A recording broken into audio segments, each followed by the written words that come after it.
감사합니다. 여러분, 옆에 있는 분들하고 서로 인사 나누겠습니다. 주 안에서 사랑합니다. 오늘 제 옆에 앉아주셔서 감사합니다.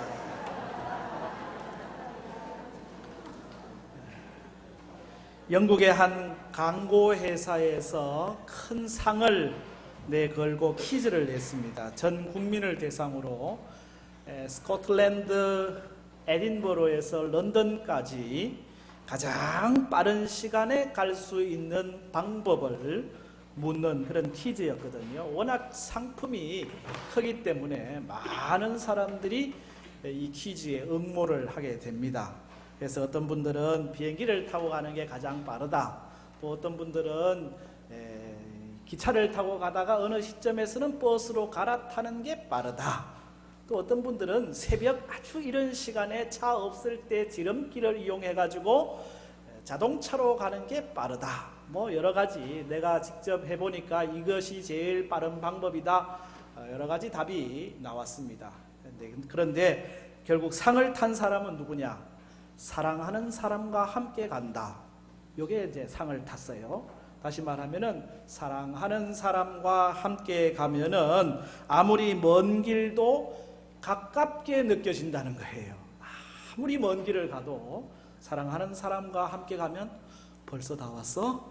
그렇게 되는 거거든요. 이 사랑의 거리 계산법이거든요. 사랑하는 사람과 함께 한다는 것, 동행한다는 것, 그것이 참 축복이고 따뜻한 우리 언어라고 할 수 있습니다. 우리가 일생을 살면서 누구와 동행을 하느냐, 동행자가 있느냐, 이게 중요하죠.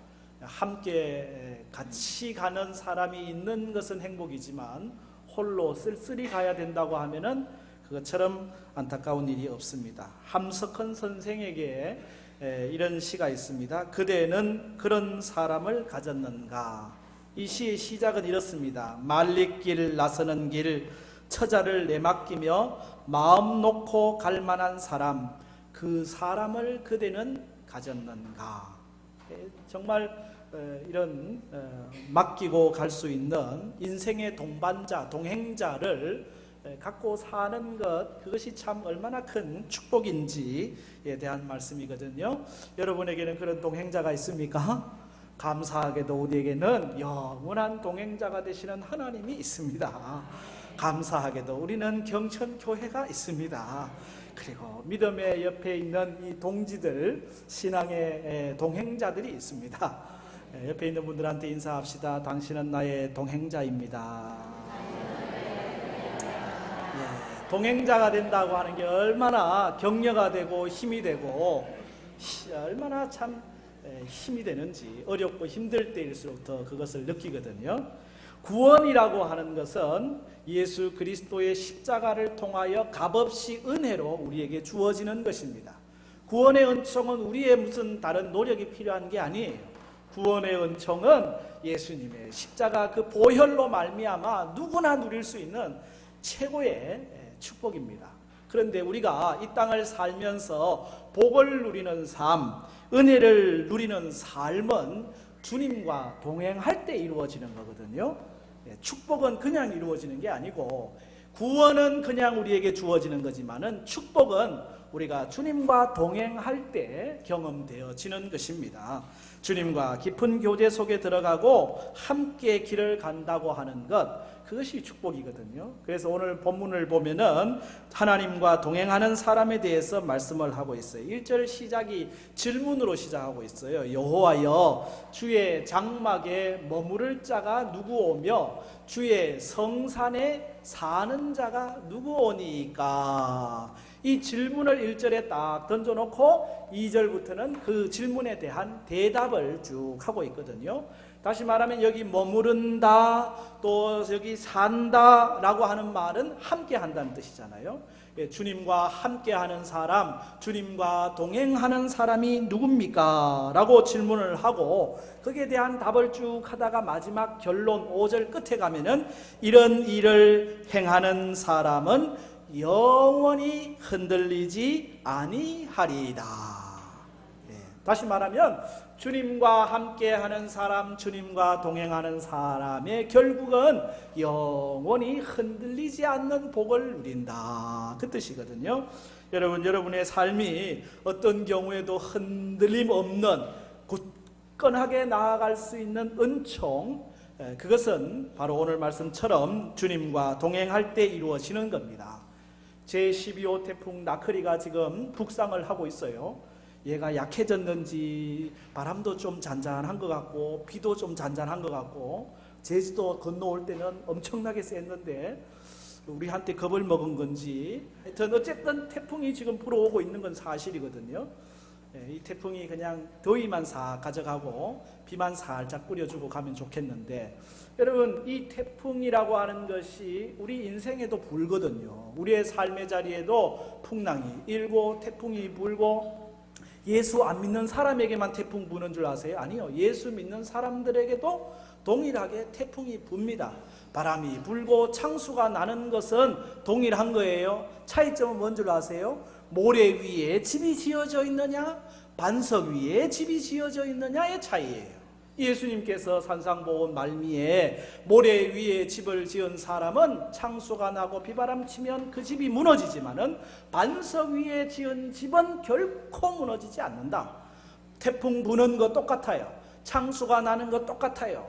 홍수가 나고 막 시련이 오는 건 똑같아요. 그런데 흔들리지 않는 이유는 뭡니까? 반석 위에 집이 지어지기 때문에 그렇습니다. 흔들리지 않는 것은 주님 위에 반석이신 주님과 함께 하기 때문에 가능하거든요. 여러분은 지금 주님과 동행하고 있습니까? 아멘. 예, 우리가 지금 주님과 동행하고 있습니다. 예배의 자리에 나왔습니다. 기도하는 자리에 있습니다. 말씀과 함께 하고 있습니다. 예, 그러고 보니 내가 주님과 동행하는 거죠. 얼마나 감사해요. 그런데 가끔 나는 주님과 동행하고 있다고 생각하고 있는데 주님은 나와 동행하지 않는 착각이 일어날 경우들이 있다니까요. 예수님의 부모님들도 그런 착각했어요. 예수님이 12살 때 예루살렘 성전에 올라간 이야기가 기록이 되어 있잖아요. 성전 올라가서 예배드리고 다 하고 돌아오는 길이었어요. 예수님의 부모님들은 당연히 예수가 함께 동행 중에 있는 줄로 알고 있었어요. 그런데 한참 가다 보니까 예수님이 안 보여. 그래서 수소문하는 겁니다. 우리 예수 못 봤어요? 예수 어디 갔지? 예수야, 예수야. 아무리 찾아도 없어. 왔던 길을 되돌아가서 사흘 길을 되돌아가 보니까 예수님은 여전히 예루살렘에서 서기관들과 말씀을 가지고 변론을 하고 계시더란 말입니다. 뭔 얘기입니까? 당연히 함께 동행하고 있다고 생각했는 그 당연함이 아니었다는 사실입니다. 우리는 믿음 생활합니다. 교회 생활합니다. 그래서 내가 목사고 장로입니다. 안수집사고 권사입니다. 집사입니다. 직분이 있으니까 당연히 내가 하나님과 동행하고 있으려니 생각하는데 아닐 수 있다는 얘기예요. 내가 하나님께 늘 헌금하고 예물 드리는 삶을 삽니다. 내가 봉사하는 일을 하고 있습니다. 그러니 당연히 하나님과 동행하겠지. 예, 하나님은 우리의 직분 따라 동행하시는 분이 아닙니다. 우리의 헌금 따라 동행하시는 분이 아닙니다. 우리 봉사 따라 동행하시는 분이 아닙니다. 무엇으로 내가 하나님과 동행하는 것을 확인할 수 있을까? 동행이라고 하는 것은요, 목표가 같아야 동행이 가능하잖아요. 부산 가는 사람하고 평양 가는 사람이 어떻게 동행을 합니까? 가는 방향, 목적지가 다르면 동행이 안 되거든요. 내가 갖고 있는 목적과 하나님이 갖고 있는 내 삶의 목적이 하나가 되어 가고 있는가? 내가 지금 생각하고 꿈꾸고 목적하고 있는 이 바가 하나님이 원하시는 바인가를 점검해 보면은 내가 지금 주님과 동행하는지 안 하는지가 구분이 되거든요. 만약 목적지, 목표가 같더라도 방법도 같은가를 생각해 봐야 돼요. 다시 말하면 부산으로 가는 목적지는 같아요. 그런데 나는 기차 타고 갑니다. 근데 하나님은 걸어가시려고 그래요. 그 방법이 달라요. 나는 기차 타고 가고 아무리 목적지가 같아도 가는 방법이 다르면은 그게 동행 아니에요. 많은 경우에 사람들이 결과를 중요시하거든요. 그러나 결과도 중요하지만은 더 중요한 것은 과정이에요. 하나님은 어떻게 그 목적지에 가느냐, 그것도 중요하게 여기신다니까요. 하나님의 방법을 갖고 가는 것, 나는 지금 하나님의 방법으로 이 일을 하고 있는가? 그것이 내가 지금 주님과 동행하는지를 체크할 수 있는 두 번째 중요한 방법이 되겠죠. 또 하나는 방법도 중요하지만은 보조도 잘 맞춰야 돼요. 함께 같은 목적을 향해서 같이 걷고 있습니다. 걷는데 남편은 발걸음이 빨라가지고 저벅저벅 앞에 가고, 이 부인은 발걸음이 늦어가지고 천천히 오고, 같이 같은 목표로 같은 방법으로 가고 있지만은 보조가 안 맞으면 그것도 동행이 아니에요. 먼저 가는 사람은 좀 한 걸음 뒤로 가고, 늦게 가는 사람은 또 한 걸음 앞으로 가고, 그래 같이 가야 동행이잖아요. 주님이 가시면 빨리 가시면 나도 빨리 가고, 주님이 천천히 가시면 나도 천천히 가고. 어떤 분은 그러대요. 예수 믿는 사람이 고스톱을 잘 쳐야 된다고. 영적 고스톱을 잘 쳐야 되는데, 예수님이 고 하면 나도 고 하고, 예수님이 스탑 하면 나도 스탑 하고, 영적 고스톱을 잘 쳐야 된대. 주님과 함께 동행하는 삶이라고 하는 것은 목적도 방법도 보조도 이렇게 맞춰가는 것이 진정한 동행이거든요. 에녹은 하나님과 동행한 사람이에요.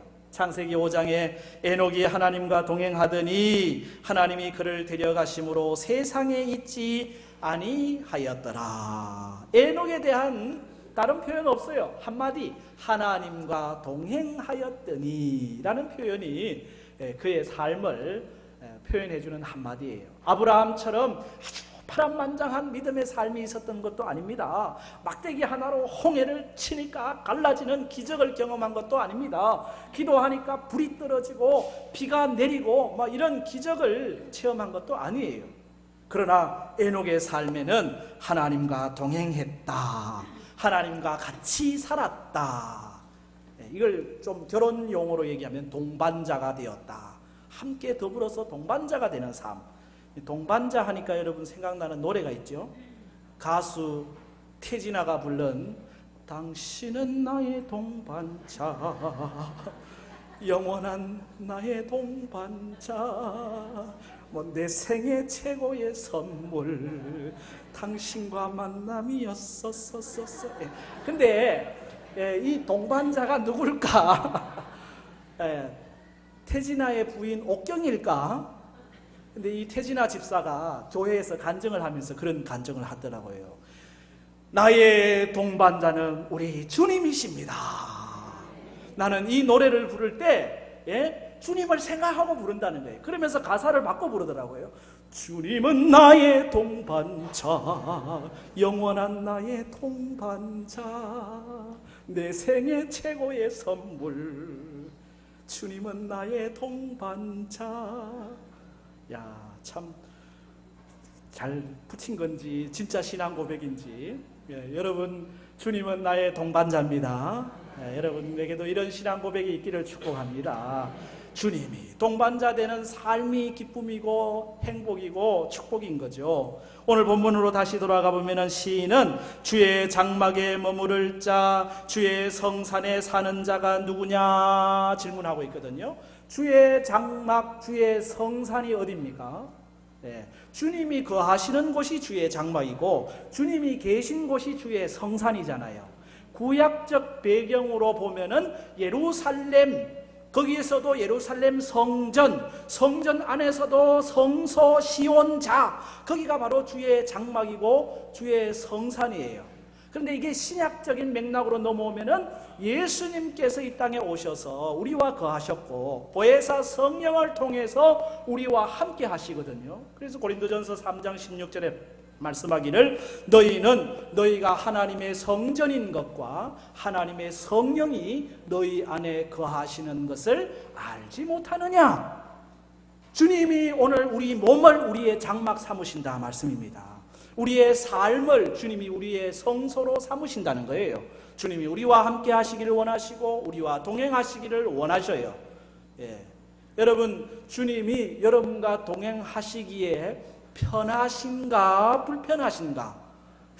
편해야 되겠죠. 그죠? 주님이 우리의 몸 안에, 우리의 삶 안에 들어오셔서 함께 하시고 동행하시고 싶어 하는데 주님이 편해야 되거든요. 다시 말하면은 내가 생각하는 게 주님 생각하고 맞고, 내가 행동하는 게 주님 행동하는 거하고 맞고, 내가 바라보는 거하고 주님 바라보는 게 맞아야 동행이 되는 겁니다. 동행이란 함께 한 지점을 바라보는 게 동행이에요. 서로 다른 걸 보면은 동행이 이루어지지 않아요. 주님이 우리와 동행하고 싶어 하시는데 내가 보는 게 주님 보는 것과 다르다면 안 되잖아요. 주님은 그러면 뭘 보고 계실까? 여러분, 오늘 말씀을 통해서 주님이 보는 것을 여러분도 볼 수 있는 은혜가 있기를 축복합니다. 그럴 때 동행이 이루어져요. 그럴 때 그 동행하는 사람에게 주시는 축복, 영원히 흔들리지 아니하리라. 뭘 볼까? 오늘 2절 말씀을 보면은 주님은 정의를 보시고 정직을 보시고 공의를 보신다고 되어 있어요. 그렇죠? 2절 말씀을 같이 한번 읽겠습니다. 정직하게 행하며 공의를 실천하며 그의 마음에 진실을 말하며. 아멘. 예, 누가 주의 성산에 거하고 누가 주의 장막에 거할까? 누가 주님과 동행하는 사람일까? 정직과 공의에 하나님의 관심이 있다는 거예요. 하나님의 관심은 정직이고 하나님의 관심은 공인데 내 관심은 정직하고 달라요. 거짓이 있어요. 내 관심은 공의가 아니에요. 개인적 사욕이에요. 그러면 하나님이 계셔도 불편한 거예요. 넌 내하고 생각이 다르다. 내 같이 있기가 영 껄끄럽다. 안 그러시겠어요? 하나님은 정직을 나가는데 나는 자꾸 거짓으로 간다고 하면 거짓은 하나님 아니거든요. 거짓은 오히려 사단에 가깝거든요. 요한복음 8장 44절에 너희는 너희 아비 마귀에게서 났으니 이는 그가 거짓말장이요 거짓의 아비가 되었음이라.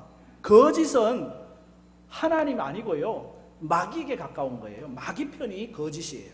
하나님 편은 정직입니다. 그러면 여러분의 삶이 늘 정직하시기를 축복합니다. 공의를 실천해야 돼요. 하나님은 거짓과 불의를 가까이 하기를 원치 않으시다는 뜻이에요.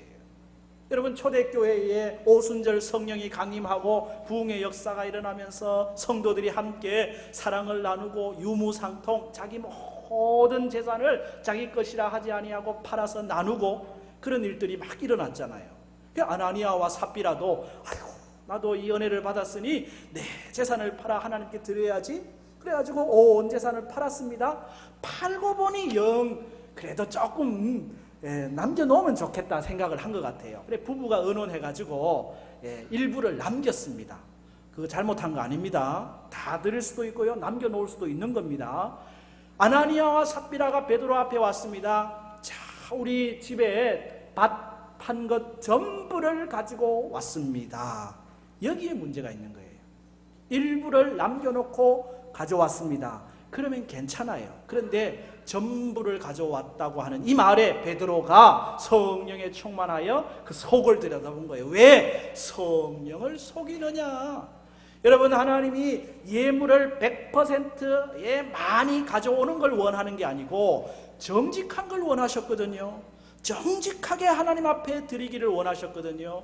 결국 아나니아와 삽비라에게 정직하지 않음으로 인해서 하나님의 징계와 심판이 이루어졌던 것을 보게 됩니다. 왜? 하나님은 정직하신 하나님이니까. 부정직한 것을 용납하지 않으시는 거예요. 김동호 목사님이 쓰신 나는 정직한 자의 형통을 믿는다 라는 책이 있습니다. 그 책에 보면은 김천에서 설렁탕 하는 김 집사님 이야기가 실려 있거든요. 이 김 집사님이 김천에서 설렁탕을 이렇게 하는데 늘 그 재료를 좋은 재료를 늘 받아서 이렇게 설렁탕을 끓여요. 그래 이제 며칠 동안 이렇게 푹 꽈잖아요. 그런데 그날따라 영 옛날에 그 설렁탕 그 진국이 우러나질 않는 거예요. 그래서 이상하다 싶어가지고 거래처에 전화를 하죠. 이번에는 어떻게 국을 끓여도 제대로 이 국물 맛이 우러나지 않는데 이거 어떻게 된 거냐고. 그랬더니 그 거래처에서 하는 말이 아이고 죄송합니다. 그 늘 보내드리던 그거를 제가 못 보내드리고 잘못해가지고 하품을 보냈네요. 이게 제대로 된 물건이 들어오려면 한 3일은 걸려야 되는데 그럴 때는 방법이 있습니다. 풀이말을 타십시오. 설렁탕 국물 이렇게 모양 내려고 풀이마 타나 보죠. 예? 그 풀이말을 타라고 그렇게 거래처에서 알려주더래요. 이 집사님이 어떻게 했을까요? 전화를 끊고는 그 따리던 그 국물을 다 버리고, 그리고는 가게 문 앞에다가 딱 글을 하나 써붙였어요. 죄송합니다. 오늘은 설렁탕 재료가 좋지 않아서 좋은 재료가 도착할 때까지 3일간 휴업합니다. 이렇게 또 써붙였다는 거예요. 3일 장사 못했습니다. 손해지요. 그러나 사람들이 이 집은 정말 정직하게 이 설렁탕 한 것을 내놓는구나. 오히려 사람들이 더 붐비게 되었다고 하는 거거든요. 여러분, 하나님은 정직한 자에게 지금 당장은 손해보는 것 같지만은 오히려 정직한 자를 하나님이 복 주시는 거예요. 주님과 동행하는 삶이거든요. 공의로운 것, 그걸 하나님이 원하시는 거거든요. 전도서 7장 29절에 하나님이 사람을 정직하게 지으셨으나 사람은 많은 꾀를 낸 것이라. 사람이 꾀를 내가지고 정직을 파괴해요. 하나님 방법 아니라는 얘기예요. 하나님과 동행하는 사람은 정직과 공의를 실천하고 진실되게 살아가는 것. 그럴 때 주님이 우리와 함께 동행하는 것을 불편해하지 아니하시고 편안해하실 거라는 겁니다. 3절 말씀에는 주님이 사랑과 용납의 말을 보고 계시다고 하는 걸 보여주고 있죠. 3절을 제가 읽어봐 드리겠습니다. 그의 혀로 남을 허물하지 아니하고 그의 이웃에게 악을 행하지 아니하며 그의 이웃을 비방하지 아니하며.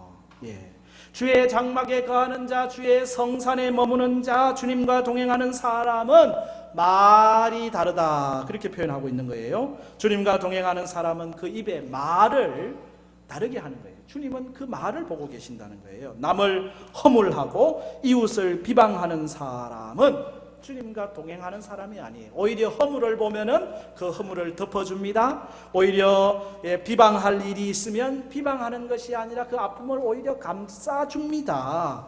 이것이 주님과 동행하는 사람의 모습이라고 하는 거예요. 그 언어를 보면은 주님과 동행하느냐가 안 하느냐가 구분되는 거거든요. 토마스 브룩스라는 분이 이런 말을 했어요. 두드려 울리는 소리로 그 금속이 어떤 종류인지를 알 수 있듯이 입에서 나오는 소리를 통해 그 사람이 어떤 존재인지를 알 수가 있다. 여러분이 어떤 말을 하든지 그 말이 여러분의 인격이고 그것이 여러분의 됨을 나타낸다는 거예요. 예수 믿는 사람, 주님과 동행하는 사람은 말을 통해서 용서와 사랑과 용납의 말을 한다는 거거든요. 어떤 경우에도 여러분 남의 말을 나쁘게 하지 마시기를 바랍니다. 혹시 누가 남의 말 나쁘게 하는 얘기가 들리거들랑 여러분은 그냥 거기에서 잘라버리세요. 누군가를 축복하고 사랑하고 용서하는 말이거들랑 그 말을 빨리 유통하고, 반대로 저주하고 미웃고 분열하는 말이거들랑 잘라 먹어버리시고. 그래서 우리의 말에는 비방이 아니고 우리의 말은 허물하는 말이 아니고 용납하고 오히려 덮어주는 그런 언어가 될 때 주님은 그 언어를 기뻐하시거든요. 주님과 동행하는 사람은 언어가 다른 사람이라는 얘기예요. 그래서 우리가 늘 하나님 우리 모든 범사에 파수꾼을 세워주십시오라고 기도하지만은 무엇보다도 우리의 입술에 파수꾼을 세워주시옵소서. 여러분 입술에 파수꾼을 세우시기를 축복합니다. 그래서 데이라는 사람이 새 황금문이라고 하는 세 가지 골든 게이트, 황금문에 대해서 얘기했어요. 우리의 언어 생활에 대한 말인데 우리의 말이 말하기 전에 이 문을 세 가지를 통과하라는 거예요. 다 좁은 문인데 첫 번째 문은 그것이 참말인가 라고 하는 문을 통과하라는 것이고, 두 번째 말은 이 말은 필요한 것인가 그 문을 통과하게 하고, 마지막 세 번째는 다 참말이고 필요한 말이라도 세 번째 이것이 친절한 말인가, 요 세 문을 통과하고 이 골든 게이트, 이 황금문을 통과한 말들이 그 말이 복되다고 하는 것이거든요. 에베소 4장 29절에 물어 더러운 말은 너희 입 밖에도 내지 말고 오직 덕을 세우는 데 소용되는 대로 선한 말을 하여 듣는 사람들에게 은혜를 끼치게 하라. 주님과 동행하는 사람은 말이 달라요. 말이 달라요. 4절 말씀에 보면은 주님은 경건한 자와 신실함을 본다고 하는 것을 보여주고 있어요. 4절을 같이 한번 읽겠습니다. 시작. 그의 눈은 망령된 자를 멸시하며 여호와를 두려워하는 자들을 존대하며 그의 마음에 서원한 것은 해로울지라도 변하지 아니하며. 아멘. 주의 성산에 주의 장막에 주님과 동행하는 사람은 망령된 자를 멸시하고 하나님을 두려워하는 사람을 존대한다. 여러분의 인간관계가 어떻습니까? 여러분은 누구를 존경하십니까? 누구를 존대하십니까? 세상적인 관점에서 보면은 권력 있는 사람들을 존경하고요, 돈 있는 사람을 존귀하게 생각하고요, 나에게 이익이 될 만한 사람을 더 가까이 하고 높이고 심지어 아부까지 하는 경우들이 있잖아요. 그러나 하나님은 하나님의 관심은 어디에 있느냐? 하나님은 하나님을 두려워하는 자를 존대하는 그런 인간관계를 갖도록 말씀하고 있는 거예요. 나는 누구를 존경하고 누구를 존대할 것인가? 영적인 거장, 믿음의 사람, 말씀의 사람, 영적인 사람, 하나님을 두려워하고 하나님을 경외하는 사람을 더 존중하고 귀하게 여기고 존경하는, 그것을 하나님은 귀하게 보신다는 거예요. 여러분, 요나단이 비록 왕자였잖아요. 그러나 목동 출신인 다윗을 존경하거든요. 왜요? 다윗이 정말 하나님과 가까이 있거든요. 하나님의 사람이거든요. 하나님을 두려워하는 사람이거든요. 그 하나님을 두려워하는 다윗을 높이는 요나단의 인격, 하나님이 칭찬할 만한 사람이라고 하는 것입니다. 여기에 그리고 한 가지 더 붙인 것이 서원한 것, 약속한 것은 그것이 해로울지라도 결코 변하지 않고 지키라 말씀하고 있어요. 왜 그렇습니까? 하나님은 신실하신 분이시거든요. 약속해놓고 파기하시는 분이 아니시거든요. 구약, 신약 다 약속이잖아요. 하나님은 약속하신 대로 행하시는 하나님. 그러므로 여러분도 하나님의 말씀 따라 약속 따라 약속을 하나님과의 관계에서도 이루시고 너와 나의 인간관계에서도 약속을 지키시길 바랍니다. 신실한 사람을 하나님은 기뻐하셔요. 그런 사람과 하나님은 동행하시기를 원하신다는 거예요. 마지막으로 우리가 한 가지를 더 볼 수 있는 것은 5절인데 주님은 긍휼과 정의를 본다는 사실입니다. 5절 말씀에 이자를 받으려고 돈을 구워주지 아니하며 뇌물을 받고 무죄한 자를 해하지 아니하는 자이니 이런 일을 행하는 자는 영원히 흔들리지 아니하리이다. 여기 두 가지를 얘기하고 있습니다. 하나는 이자를 받으려고 돈을 구워주지 않는다. 또 하나는 뇌물을 받고 무죄한 자를 해하지 않는다. 이건 뭐냐면 하나님은 긍휼을 원하신다. 하나님은 정의를 원하신다 라고 하는 뜻입니다. 레위기 25장에 보면은 가난한 형제에게 이자를 받거나 물건을 담보로 잡고 돈을 빌려주는 것을 금하고 있어요. 가난한 사람이에요. 필요 뭔가 물질도 없는 사람이에요. 돈을 구워야 되는 형편에 있는 사람이에요. 그런 사람에게 이자를 받기 위한 목적으로 빌려주는 일을 하지 말라는 거예요. 오히려 돕든지 그냥 내주든지 그냥 할 일이지 이자를 받기 위한 내 이익을 위한 목적으로 어려운 사람을 이용하지 말라. 다시 말하면 긍휼을 베풀어라 그 뜻이죠. 신명기 16장에서는 뇌물을 받고 부당한 판결을 내리는 것도 금하고 있습니다. 뇌물을 받고 부당한 판결을 하는 것은 공의롭지 못한 것, 정의롭지 못한 것이잖아요. 하나님은 이 경우에도 정의의 편에 서라고 하는 것을 말씀을 하고 있습니다. 하나님은 긍휼에 관심이 있고 정의에 관심이 있다고 하는 거잖아요. 하나님과 동행하는 사람, 그 사람이 어떤 사람이냐? 하나님이 보고 있는 것을 보는 사람인데 하나님 보는 것이 오늘 본문에 정확하게 나와 있습니다. 하나님은 정직을 보십니다. 하나님은 공의를 보십니다. 하나님은 우리의 입술의 말이 사랑과 용납이기를 원하십니다. 하나님은 우리의 삶에서 늘 하나님을 두려워하는 자들을 더 존대하게 여기고 약속한 것은 신실하게 이루고 긍휼과 정의를 베풀어 가기를 원하셔요. 이런 사람에게 약속하신 말씀이 뭡니까? 영원히 흔들리지 아니하리로다. 반석 위에서 주님과 동행하는 흔들리지 않는 삶, 은혜의 삶, 축복의 삶을 살아가게 된다고 하는 사실이에요. 우리 한국 교회 역사에서 아주 부흥사로 이름을 날렸던 분이 이성복 목사님이라고 계시거든요. 그 이성복 목사님 일화에 보면은 이성복 목사님은 다 오른손을 이렇게 주먹을 쥐고 다니듯이 손을 쥐고 이렇게 다니시더래요. 항상 보면은 오른손을 이렇게 쥐고 다니셔. 그래서 궁금한 한 사람이 물었어요. 목사님은 왜 이렇게 오른손을 꼭 쥐고 다니십니까? 하고 물었더니 목사님 하시는 대답이 나는 예수님 손을 늘 꼭 쥐고 다니는 겁니다. 어디를 가든지 주님 손을 붙잡고 다니는 그 마음, 주님과 동행하는 그 마음, 여러분이 교회를 나오시든지 아니면 가정으로 가든지 직장 생활하든지 어느 곳에 서든지 주님과 손잡고 있다고 하는 주님과의 동행의식이 있기를 바랍니다. 그러면 주님이 보려고 하는 걸 자꾸 보게 되고요, 주님이 관심 갖고 있는 것을 자꾸 관심 갖게 되고요, 주님과 동행하는 영원한 나의 동반자, 그래서 주님과 함께 동반자 될 때에 우리의 삶에 영원히 흔들리지 아니하리이다.